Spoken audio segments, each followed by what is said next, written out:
চুল ঝরে পড়ছে, আমারও চুল ঝরছে। প্রথম কথা হচ্ছে যে সিজন চেঞ্জ হচ্ছে, উইন্টার আসছে, শীতকাল আসছে, তো চুল তো একটু না একটু ঝরবেই। তার কারণ কি বলুন তো?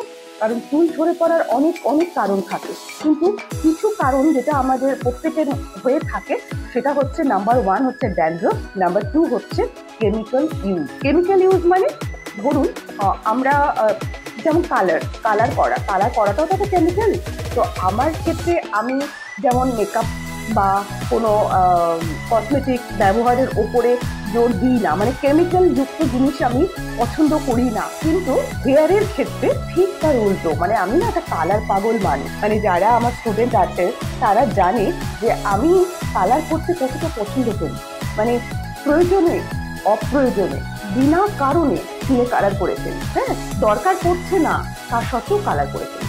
এবারে বলবেন যে আপনি জানেন যে কালার করলে চুল খারাপ হয়ে যায়, তাও আপনি চুলে কালার করেন? হ্যাঁ, আমি জানি কালার করলে চুল খারাপ হয়, কিন্তু ওই যে বললাম নেশা, আমার একটা নেশা আছে কালারের ওপরে। তাই জন্য না আমি আপনারা একটু লক্ষ্য করবেন যে আমি সবসময় কালার করি নিচের দিকটাতে, যখন খুশি তখন। হ্যাঁ, আমরা জানি একটা সময় থাকে যে সময়ের মধ্যে চুল কালার করতে নেই, কিন্তু আমি সেই সময়টাও মানি না। যদি আমার চোখের সামনে কোনো কালার আসে যেটা আমার পছন্দ হয়েছে, আমি নিজেই সেই কালারটা করে ফেলি। এটাতে তো চুল খারাপ হতে বাধ্য। আমাকে অনেকে বলে থাকেন যে আপনি এত টিপস দেন, তাতে আপনার চুলটা এতটা ড্যামেজ হয়ে যাচ্ছে কেন? তাদেরকে আমি একটা কথাই বলবো, আমি এত টিপস দিই, আমি যেভাবে কালার ইউজ করি সেরকম যদি কেউ কালার ইউজ করে এতদিন টাকলা হয়ে যাবে, কোনো চুল থাকতো না। আমি এইগুলো করি বলে তবুও এখনো পর্যন্ত আছে। যাই হোক, আজকে আমি ভাবলাম যে আপনাদেরকে যে টিপসটা দেবো, হেয়ার গ্রোথ হবে আর চুলটা ঝরে পড়াটাও কমবে, আর তার সাথে সাথে ড্যান্ড্রফটাও কমবে।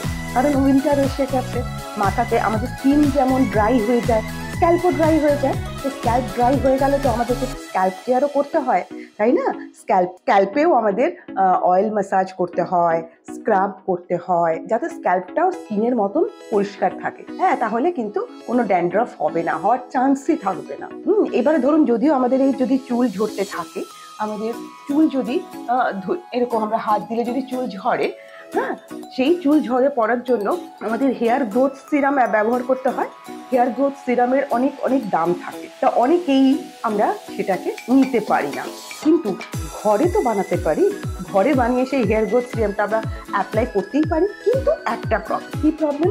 7 দিনের বেশি আমরা স্টোর করতে পারবো না। 7 দিন পর্যন্ত ঠিক আছে, ঘরে যে প্রোডাক্টগুলো আমরা বানাই, ইউজ করি, হোমমেড প্রোডাক্ট, স্কিনেরই হোক এবং চুলেরই হোক, সেটা কিন্তু 7 দিনের বেশি ইউজ করা যাবে না। সেই জন্য আমি কম করে বানাবো।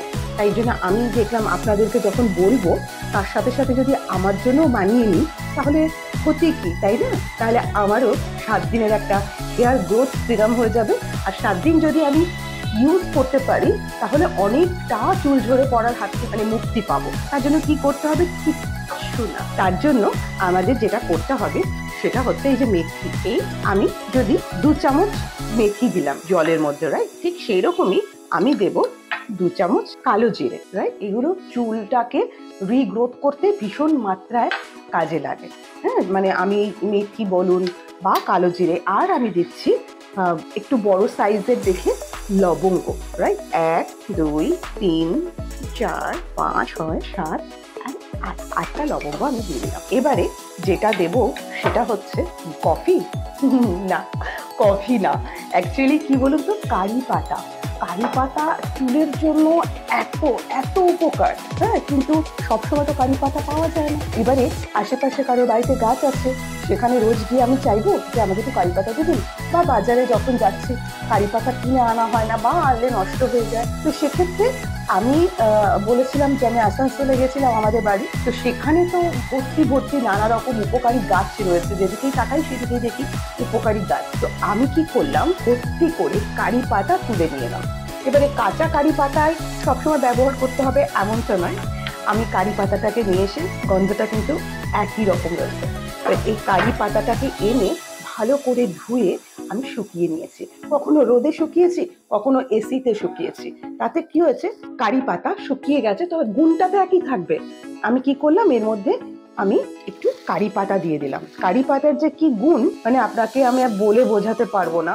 থাকলো এটা আমার সকালবেলায় খালি পেটেও খাওয়া যায়, নানা রকম ভাবে ব্যবহার করা যায়, সেটা পরে দেখাবো। আজকে হেয়ার গ্রোথ সিরাম, যেটা চুলটাকে ঝরে পড়ার হাত থেকে বাঁচাবে, আমাকেও বাঁচাবে, আপনাদেরও বাঁচাবে। আমিও আমার চুলের জন্য হেয়ার গ্রোথ সিরাম তৈরি করছি, আপনারাও করে নেবেন। এরপরে এটাকে আমি সারা রাত ভিজিয়ে রাখবো, ওভারনাইট ভিজিয়ে রাখবো। পরের দিন সেটাকে ছেঁকে নেব। অনেকে এটা ফুটিয়ে নিতে পারেন, এটাকে ফুটিয়ে তার নির্যাসটাও বের করতে পারেন। আবার অনেকে এটাকে শুধুমাত্র ছেঁকে নিয়ে সেটাকে একটা কোনো স্প্রে বোতলের মধ্যে দিয়ে তারপরে আমরা প্রত্যেক দিন এই 7 দিন তো আমি বলেছি ঠিক থাকবে, তো 7 দিন আমাদের স্ক্যাল্পে স্প্রে করবো। দুবার করতে পারেন। হ্যাঁ, সাবধান ঠান্ডা যাতে লেগে না যায়, সন্ধ্যেবেলায় না, সকালের দিকে করবেন। স্ক্যাল্পে স্প্রে করবেন। এতে দেখবেন চুল ঝরে পড়াটা কমে গেছে, নতুন চুলের জন্ম হচ্ছে। আর তবে হ্যাঁ, রেগুলার, এটা কোনো জাদু মন্ত্র নয় যে একদিনেই হয়ে যাবে। অকেশনালি আমরা কোনো কিছু করব, একদম না, আমাদেরকে মেনটেন করতে হবে। তাহলে যতই কেমিক্যাল ইউজ হোক না কেন, চুল কিন্তু ঠিক থাকবে। আপনারাও ভালো থাকবেন।